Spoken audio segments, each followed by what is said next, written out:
Bom, a gente vai falar um pouquinho mais sobre os novos usos das palavras delete e default no C++ moderno, em particular no C++ 11.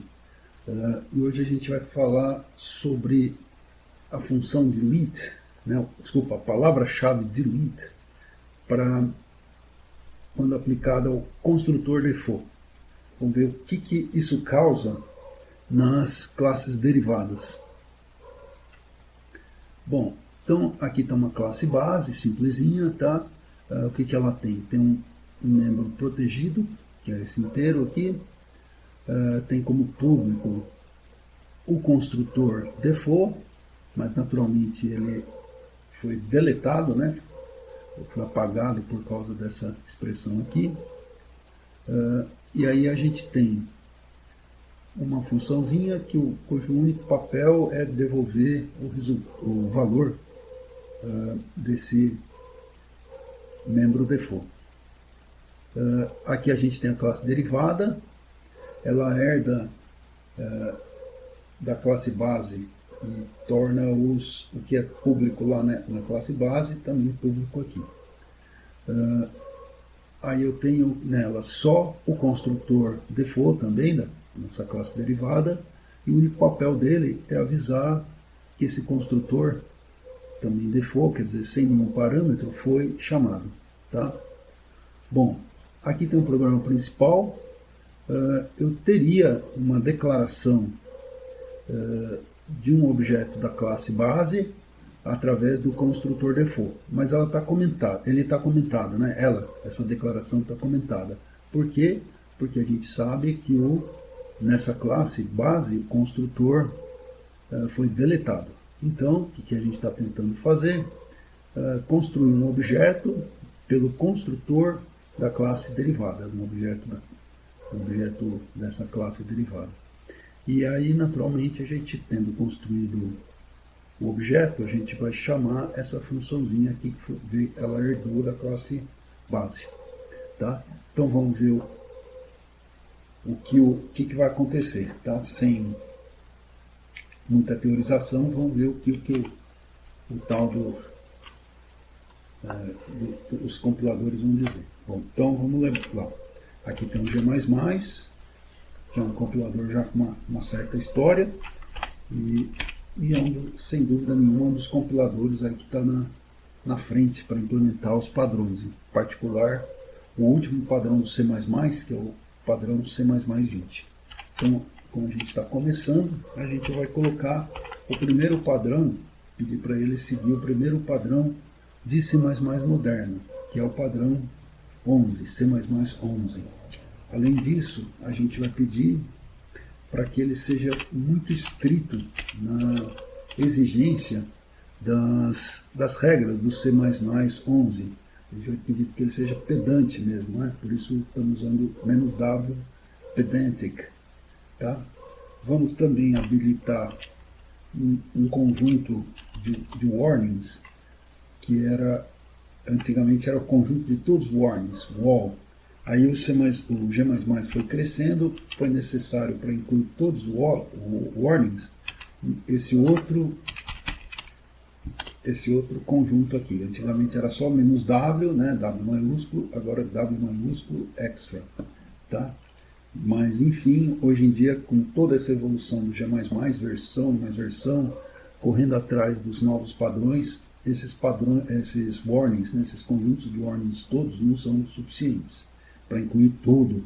Então tem alguns warnings contextuais, a gente já viu um relativo a números em ponto flutuante, que esse conjunto todo não inclui, mas por caso atual é suficiente.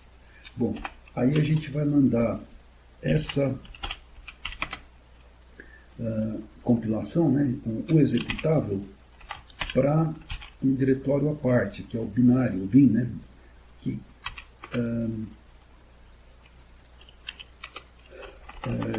está fora, não está sob o controle do Git, que é o nosso controlador de versões. A ideia é que a gente não está exportando pelo repositório os binários, porque No caso da gente compilando no Linux, tem outros Linux que possivelmente não seriam compatíveis, o binário que a gente gerasse, né, o executável que a gente gerasse, possivelmente não seria compatível com esses outros Linux. Mais ainda não seria compatível com Windows ou com macOS. Então, e além, por último, mas não menos importante, esses vídeos todos naturalmente estão tratando de compilação, de linguagem, né? Então, mais uma razão para não, além da razão prática, uma razão conceitual para não exportar, não deixar no repositório os binários. Então, a gente está mandando para um diretório à parte que não está sendo transferido, né, para o repositório. Eu estou compilando na minha máquina local. Quando eu terminar de compilar e, enfim, for atualizar as versões no diretório remoto, no GitLab, esse binário não vai ser mandado para lá. Então, aqui está o executável. Agora vamos mandar o fonte, que é esse tdelete, né, tdtest, delete default. Tá? Então, o segundo dessa sériezinha sobre o segundo programa dessa sériezinha sobre os novos usos dessas palavras-chave, delete e default. Tá? Então, ok. O que ele avisou para a gente? O G++, que o uso dessa função base está errado. Aí está explicando por que a gente deletou ela nessa linha. Tá? Então agora vamos ver o que o CLang fala. A gente está usando os dois compiladores que estão, vamos dizer, na frente dessa batalha para implementar, né, para colocar em prática o padrão C++, C++20, desculpe, que foi definido agora em 2020. É um padrão bastante amplo, tal, bastante coisa foi mudada, então os compiladores estão ainda um pouquinho atrasados, ainda não terminaram de implementar, mas a maior parte foi implementada. Bom, então está aqui o CLang. Bom, qual que é a diferenças e semelhanças? Aqui o G++ deu a entender que a gente tem problemas no construtor default da classe base por essa sintaxe, tá? Então, base, quer dizer, esse primeiro base quer dizer a classe, e o segundo base está dizendo a função. Essa função, com o mesmo nome da classe, é o construtor, tá? Então, ele chamou de deleted function, mas entende-se, né, que é o construtor. E de qualquer modo, ele está falando onde que essa classe foi marcada como deletada. A mensagem do G++, do CLang++, é bacana. Ela diz explicitamente construtor. Aqui a gente teria que inferir. E aqui também é verborrágica, né? Aqui estaria bom, falando que a função foi deletada, e aqui também está dizendo o lugar onde foi deletado, só que com mais palavras, né? Foi marcado explicitamente como deletado aqui, tá? E aqui é mais conciso, tá? De qualquer modo, são duas boas mensagens. Como eu disse, antigamente os compiladores C++ tinham o costume de dar mensagens que eram muito difíceis de interpretar, tá? Então isso, nos dois casos, foi um grande avanço, tá? Bom, aí a questão é a seguinte: para que serve esse negócio? A primeira, eu digo, marcar como deletada um construtor default. Então, o primeiro uso dá mais ou menos para entender aqui. A gente, enfim, pode querer evitar que essa classe seja herdada por outros. Esse é um efeito prático. Em segundo lugar, pode ser que essa classe queira que você forneça explicitamente os parâmetros. É um outro uso. E, bom, daria para imaginar também uma outra possibilidade, que eu tenho uma classe que no fundo é uma biblioteca. Seria o caso, por exemplo, da classe Math em Java. Java é uma linguagem explicitamente orientada a objeto, então nela tudo é um objeto explicitamente. E lá, para ela ter funções como seno, cosseno, que estão numa classe chamada math, ela tem essas funções como estáticas, ou seja, são funções da classe e não exigem um objeto, mas de qualquer modo são funções de uma classe. Daria para fazer isso em C++ também, tá? Funções, uma classe que não pode ser construída e todas as funções dela são estáticas, né? Quer dizer, não precisam de um objeto para serem chamadas. Mas em C++, como ela é uma linguagem multiparadigmática, né? Quer dizer que ela pode ser orientada a objeto, pode ser funcional, pode ser estruturada também, não precisaria desse recurso, tá? Aí eu poderia, por exemplo, criar um namespace chamado math e enfiar todas as funções que eu quisesse lá dentro, tá? Poderia ser assim. Bom, e uma última coisa, uma curiosidade que a gente já, só para fixar conceitos, seria a gente comentar tudo relacionado com a criação de um objeto e ver o que acontece. Bom, vamos salvar esse negócio, nesse arquivo, e vamos voltar lá nas... Bom, então primeiro vamos compilar pelo G++. Bom, a mensagem foi exatamente a mesma, tá? Não mudou. Error, use of deleted function, error, use of deleted function, igualzinho. Então agora vamos ver a mesma coisa do G++. Desculpa, do Celang. Celang++, é tanto mais. Bom, então foi absolutamente igual. Então, isso aqui acontece, quer eu esteja, esses erros, né, quer eu tenha declarado um objeto ou não, tá? A própria definição de um construtor da classe derivada, se eu não digo nada, aqui ele vai necessariamente implicitamente chamar o construtor default, tá?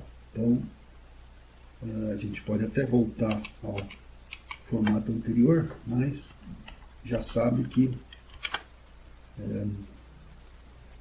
não muda nada. Bom, então aqui eu estou mantendo a mesma estrutura de antes, só que agora na classe base eu criei um construtor com parâmetros, tá? Então, bom, ele diz que foi construído e aí ele faz a associação, né, do parâmetro com o membro aqui. Bom, e aí é interessante, bom, provavelmente todo mundo já sabe, mas como o parâmetro e o membro têm o mesmo nome, eu preciso dizer explicitamente que eu estou me referindo ao membro, tá? Bom, caso contrário, se eu colocasse i igual a i, provavelmente ele entenderia que eu estaria atribuindo o próprio parâmetro a ele mesmo, tá? Desse jeito eu mato a dúvida, tá? Bom, outra forma que o pessoal faz é colocar alguma coisa ou no parâmetro, por exemplo, um underscore no parâmetro, e aí não precisaria colocar o this. Mas não tem problema, é bacana se lembrar que existe um objeto this, né, que é o objeto que está sendo referido no membro no método da própria classe. Bom, e aqui a mesma função que retorna o valor do membro. Bom, aqui eu estou criando o construtor da classe derivada, o construtor com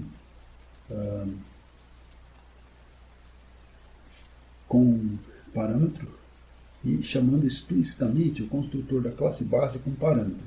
Se eu não fizesse isso, naturalmente ele estaria procurando esse cara aqui. E aí daria de novo erro, tá? Então eu chamei explicitamente e lá ele fez o que eu imaginava, ele vai fazer a atribuição. Bom, e agora o programa principal é parecido. De novo eu deixo comentado a construção do objeto da classe base. Estou construindo um objeto da classe derivada e já passando o parâmetro, tá? Tem que ser o construtor com passagem de parâmetros. E aí, por último, naturalmente, eu tenho a referência à função que consulta o valor do membro. E aí retorna, tá? Isso aqui não é mais exigido no C++ moderno, tá? Já tem algum tempo, e nas listas de discussão antigas que eu participava, tinha sempre alguma polêmica que alguém lembrava os outros, alguém mandava um código sem isso, o pessoal reclamava. E, bom, tem uma história enorme que esse negócio de esquecer o return foi consequência de um livro problemático, de um menos, como chama? Menos rigoroso, de um autor muito popular, mas isso é outra história. Bom, então vamos compilar esse negócio, ver o que acontece. Então vamos apagar essa tela aqui para ficar menos sujo. Agora, naturalmente, vamos trocar todo mundo. Vamos compilar com G++. Não deu problema nenhum, G++ gostou, tá? Mesmo a gente pedindo para ele ser chato. Então vamos agora rodar com o Celang. Opa! De novo. Então aqui eu preciso trocar o finalzinho. Bom, eu poderia estar usando um método mais automatizado para fazer essas coisas, mas eu estou preferindo realmente um script ou até um makefile, mas eu estou preferindo escrever tudo explicitamente para a gente lembrar o que está acontecendo. Tá? Bom, uma coisa bacana do pessoal, tanto simpática quanto realista, né, do pessoal do Celang, é que eles, no máximo possível, eles mimetizam, né, as switches, né, os comandos, as opções de compilação do G++. Tá? Eu digo realista, bom, simpático sempre é, né, claro, facilita o trabalho do programador, mas com certeza realista, porque no começo, naturalmente, o Celang não era muito popular, o G++ estava muito adiante, então o pessoal do Celang teve essa atitude há um tempo simpática com os programadores e realista com o tamanho de mercado deles. Hoje em dia eles já não está mais assim, né? Talvez, pelo menos entre os programadores mais top, o Celang é o mais querido. Mas beleza, então vamos rodar. No caso tem só eu acabei de apagar esse diretório binário que não serve, não precisa guardar nada, e só tinha esse executável lá. Bom, e aí o que aconteceu foi o que a gente esperava. Antes de construir o objeto da classe derivada, naturalmente foi chamado o construtor da classe base. Aí foi chamado o construtor da classe derivada, e aí o resultado foi o esperado também. Bom, por enquanto é isso. Se gostou do conteúdo, por favor, dê um like no vídeo, dê um joinha, curta o vídeo. Assim o YouTube vai levar esse vídeo para outras pessoas interessadas em programação em C++ moderno.